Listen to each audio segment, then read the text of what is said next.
Well, hello there. How is everyone? I hope you are all well. You amazing, amazing people. And it's Friday. It's Friday, and the week has obviously been kind to you because, like I say, you're absolutely amazing. You look amazing. You are amazing. And we've got some meat and potatoes to talk about tonight. Tonight is Long Live Friday. Long Live Friday. Bit longer than usual. We're going to debate, because there's a lot to debate. There's been a lot going on in the Idaho 4 case in terms of court hearings, how people feel about things, and, you know, the change of venue, and it's just a lot of things that I think have culminated over time. It's got to this sort of precipice where we're looking and thinking, where do we go from here? Fair trial, unfair trial. Is the guy guilty? Is he innocent? And how did he even get here in the first place? And that's what I want to touch on in this video. How did Bryan Kohberger actually get to where he is right now? Because there's some things that just don't quite make sense to me. And I want to know if they make sense to you. Because Bryan Kohberger had been in Washington for around 6 months. And it would go on to say that he would commit this atrocious crime. And albeit he seemingly would have had to have come over with an intention of doing this crime, because it's been said that he frequented Moscow, Idaho, no less than 12 times, and it's being pushed that he was potentially doing reconnaissance on this property. So he had very, very quickly picked a property. So he'd moved from Pennsylvania over to Washington with the intention of committing this crime. That's what we're supposed to believe. Either that, or he had no intention of committing the crime. He had not had any thoughts of this whatsoever, and he got to Washington, and then something happened, and then he very quickly started the ball rolling to commit this atrocious crime. And why I'm saying that is because if you believe that it was Bryan Kohberger and he did these 12 visits over here, then you have to tie those 12 visits into the crime. They would have had to have been connected in some way, shape, or form. Now, was it that he was just looking at random houses, and that is when he picked this specific house because of the demographic of it, because of the fact that it was a house that loads of people frequented, and he thought that it would be a house that would be difficult to pinpoint one specific person from copious amounts of DNA, for instance? Who knows? But what has always kind of struck odd with me is the fact that Bryan Kohberger had a bit of a turbulent start in terms of, there's been mention of bullying, there's been mention of drug usage, so on and so forth, but seemingly he got out of it. And I've talked on this before, because he would end up stealing a mobile phone and selling it in order to purchase narcotics. And he did that from his sister. He stole his sister's phone. So he didn't go out on the rob. He didn't go out and burgle people. He didn't go out and hurt strangers. He stole from a family member, which would then lead his father to report this to law enforcement. And this would be when he'd be reprimanded over this, albeit could be a gateway sort of crime into bigger and worse things, but they nipped it in the bud. And Bryan Kohberger would go on to engage in this pursuit of a future in law enforcement, this kind of, you know, criminology, and he excelled. He excelled in it. And I know people have sometimes criticised the foundations where he's got that from and said that they're not brilliant schools or brilliant places and so on and so on. And you could say that about anything. You can always criticise someone if you have got negative intentions towards them. You feel they've done something bad. You're just going to shit and crap on every single thing that they've done. But make no bones about it. If he's had the upbringing that we hear with the bullying and so on and so forth, and the body issues where he's transformed his body, he's become more confident, he's got out of the narcotic scene, and again engaged in education, it strikes odd that he would, through educational reasons, end up where he was. He managed to get onto this doctorate program at Washington University through his academic excel, but it happened to then put him in this place where he's now locking horns with law enforcement and they're accusing him of this crime. Now, was this a master plan altogether that he planned to get to this specific place, so on and so forth? I can't work that out. I can't work it out. But at the end of the day, we've got in Bryan Kohberger, they're trying to say we've got a murderer in him. There's a murderer in him. We've got this guy, and they are adamant that's the guy who did it. And anybody who turns around and says, no, he didn't, I've not seen enough, you're in the wrong. So I would challenge the people who say we're in the wrong to say, okay, if that's the point, so at what point did Bryan Kohberger become the person who would go on to commit this crime? Because I would say that, bearing in mind that he had the upbringing he had, there would have to have been things that would point towards the direction in which he was heading.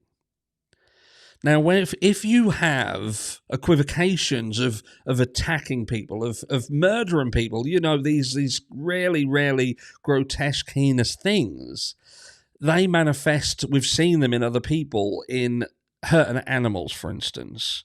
And we've had nobody come forward and say that he had been engaged in that. But again, this is something that could come up in the future. But again, this is what I mean when I say I haven't seen enough at this stage to truly jump balls deep into Bryan Kohberger and say, yeah, he's the guy who did it. Balls deep into Bryan Kohberger. I'm going to get some flack for that. But anyway, what's happened here is media has created a murderer.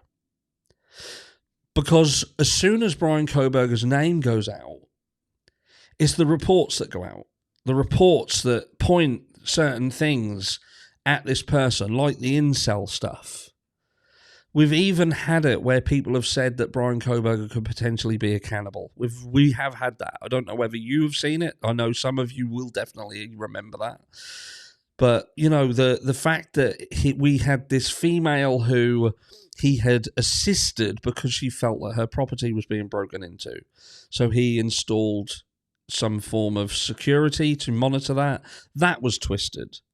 The fact there was something going on at work, we have not got confirmation that Bryan Kohberger was fired from his work. We've heard that there's a potential that he lost his job after all of this, but that was always going to happen. It was going to be a case of the university severing connections with someone who was being said had committed this crime. So that was always going to go in that direction. It's no different than Bryan Kohberger's sisters losing their jobs because of their connection to this heinous crime, albeit just a connection that could potentially be incorrect. But media created the murderer. And then what happened then is the documentation from the courts, the Exhibit A and the segments that we have seen of different documentation, which is just an investigation. And again, it's their speculation has further filled people to make a decision. Make a decision on whether the killer drove a white Hyundai Elantra and come to the conclusion, yes, the killer drove a white Hyundai Elantra, and lo and behold, Bryan Kohberger drives a white Hyundai Elantra. But they miss little nuances out of the paperwork, such as suspect vehicle 1, and I think it was Jules of All Trade the other day had turned around and said, you can't have suspect vehicle 1 if there isn't a suspect vehicle 2. So what was the other suspect vehicle? Is it that there was another suspect vehicle, but they couldn't get any information on that, or that planned out okay, so they went back to this one? Or is it that Bryan Kohberger, they were tipped off against Bryan Kohberger, and there was a potential this other car maybe had something to do with it, but they couldn't form a link between them, so they dropped it? We've got 3 sets of DNA that was never tested. It was never concluded who that belonged to. Why was that? Is it because, again, confirmation bias just meant that law enforcement believed that they had their guy, and it got to a point where they simply couldn't retract anything? As soon as that knife sheath was dropped into the equation with Bryan Kohberger's DNA on it, that is done deal. That is when law enforcement, if that was planted, for instance, that is when law enforcement have gone balls deep into Bryan Kohberger and they ain't pulling out. That's that. You're gonna get the whole load now, and there's going to be nothing's going to stop this. We're going all the way, baby, all the way, home run. And these are the things that we need to speak about. These are the things that we need to debate and think, Bryan Kohberger. So was Bryan Kohberger this guy who had these thoughts? He was an evil person. There was something in his mind, something broken. And he come over to this place with the intention of carrying out this crime. But then I think to myself, that's a lot. Why put yourself into all of this academia if that is your intention, to throw the whole fucking lot away by doing this crime? And then I think to myself, is it because he believed that he could learn enough to do the crime and get away with the crime? Is that about an arrogance in him, that he just truly believed that he was smart enough and knowledgeable enough, always the smartest guy in the room? Is that what he thought? He thought he could do it and walk away. But again, do you not think that there would have been things in his history, things in his past that would have been found? You can bet your bollocks to a barn dance there are reporters that are trying their fucking hardest to dig stuff up. They ain't leaving this. Every single time there's a tiny little fish that comes out, they leap on it. We all do. I do it. If something comes out, you're going to talk about it. So again, I bet my bollocks to a barn dance. There are reporters out there, people out there who are trying to dig deep into this guy, and it would seemingly say that nothing has been found yet. Same as like his car. Nothing found in his car either. And again, it's just another thing that just doesn't add up to me, that he supposedly done this crime, drove his car there, drove his car back, and got nothing in it. But we're supposed to believe that he is the guy. He's the one. He's the killer. So again, they made the law enforcement and the media combined made a killer, and they pushed it forward. Pushed it forward to everyone. This is your guy. This is the incel. This is the guy who had a problem with women. This is the guy who had a problem with his students. The harsh grader who was going to get sacked. The straw that broke the camel's back is when he lost his job. He was weird. He's narcissistic. All these things that we've seen being pushed, and we still see being pushed in comments. When the reality is we know nothing about this guy. We know absolutely nothing. We know that he had an upbringing that involved narcotics, that he seemingly kicked, got into academia, and exceeded and excelled in academia in this field. And this would take him to Washington, and then somehow it would lead him into being accused of this crime. Not, or should I say, shortly after having a conversation behind closed doors, not recorded, it will never be made public. Something happened in that room, and that would be the trigger. So what was it? Was it simply that he was just somebody who they knew could not get himself out of it? Or was there something else? Let me know down below. For you, if you're a Bryan Kohberger didn't do this, what makes you so sure he didn't? And if you're a Bryan Kohberger did do this, what makes you 100% sure he did? I'll be interested to hear. Join me tonight in the live. It's going to be a long one.